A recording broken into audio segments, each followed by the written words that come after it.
After inducting a whopping 6 players on Sunday, who's on deck for the Cooperstown class of 2019, which will be announced next January. Roy Halladay, RHROY Halladay won a Cy Young Award in both leagues and was a throwback, with 67 career complete games. Andy Lyons, Getty Images. For an 11-year span, Halladay was one of the dominant pitchers in the game.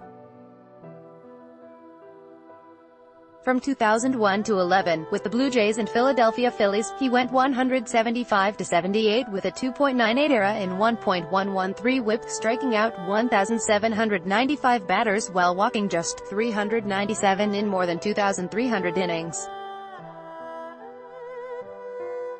He threw 2 no-hitters in 2010, including one in the playoffs, won a Cy Young Award in both leagues and finished in the top 5 in Cy Young voting 7 times. He was also a throwback, with 67 career complete games. Against his first 3 years in Toronto and his last 2 in Philadelphia ranged from pedestrian to awful. He had a 5.77 ERA in 57 games from 1998 to 2000 with the Blue Jays, and a 5.15 ERA in 2012-13 with the Phillies. Those seasons inflated his ERA to 3.38 lifetime, which would be 11th worst in the Hall among starters.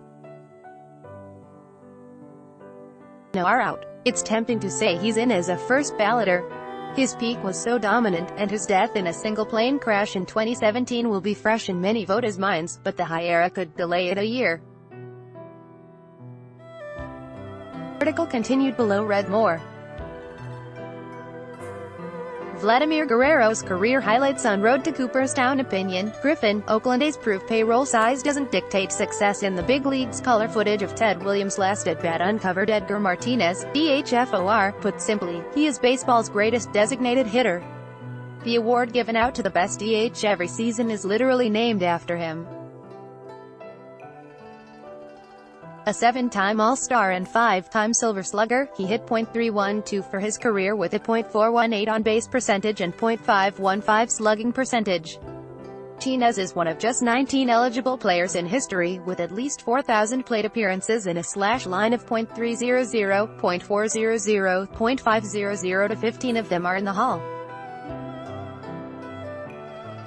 The four that aren't: Manny Ramirez, pet issues; Larry Walker, played at high altitude in Denver; Todd Helton, eligible for first time in 2019, also played at high altitude; and Martinez.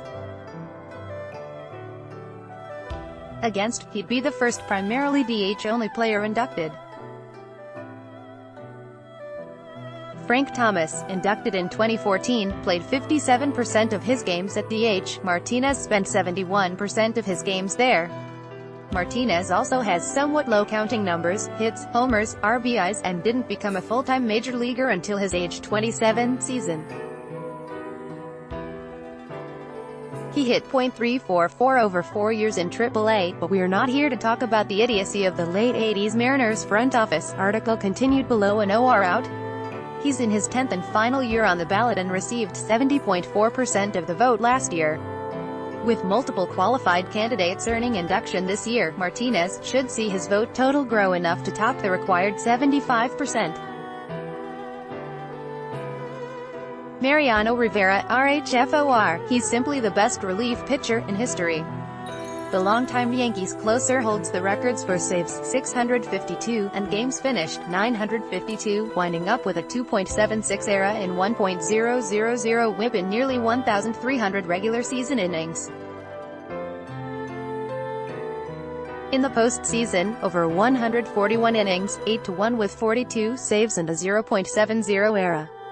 Ridiculous. He has 51 more regular season saves than the second-place closer, Trevor Hoffman, and 174 more than number 3 on the list, Lee Smith. There are just 6 relievers in the Hall: Hoffman, Hoyt Wilhelm, Rich Goose Gossage, Rollie Fingers, Dennis Eckersley and Bruce Sutter. Rivera's numbers top them all. Against, there's an argument that relievers are inherently less valuable, and thus less Hall-worthy, than starting pitchers. Rivera was a failed starter, 10 tries as a rookie in 1995, turned star closer, but come on, dude had a sub 3.00 ERA in 17 of his 19 seasons. He struck out 1,173 batters and walked just 286, in OR out. He's in as a first-timer. The biggest question is whether he'll approach the record set by Ken Griffey Jr. In 2016, 99.3% of ballots, Mike Mussina, RHFOR. If Halladay makes it with his dominating peak, Mussina should with consistency. He won at least 11 games from 1992 to 2008, but had 20 wins just once, in his final season in 2008. His era mostly hovered between 3.00 and 4.00. He made 5 All-Star teams, all in the first half of his career, won 7 Gold Gloves and finished in the top 6 in Cy Young voting 9 times in 18 seasons. He played in an offense-heavy period, and his career ERA of 3.68 is higher than all but 2 starters in the Hall. Jack Morris is the highest at 3.90. He also spent his entire career with good teams in Baltimore and New York, which could devalue one of his key stats, 270 wins. In OR out, he got 63.5% of the vote in his 5th year on the ballot in 2018. He'll likely need one more year to break 75%.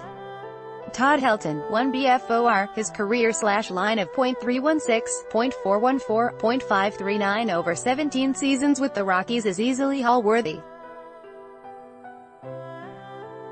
In 2000, he led the National League in RBIs, 147, doubles, 59, batting average .372, on base .463, and slugging percentage .698, but finished 5th in MVP voting. He was a 5-time All-Star, won 4 Silver Sluggers and 3 Gold Gloves, and finished in the top 20 in MVP voting 6 times. The peak of Helton's career came in the offense-heavy early 2000s in the high altitude of Denver. His splits reflect the rare air of Coors Field. At home, he slashed .345, .441, .607. On the road, .287/.386/.469. In OR out, Walker had comparable numbers and played just half his career in Denver, and he's still waiting for induction after 8 years, with just 34.1% support in 2018. Helton will likely have to wait at least that long.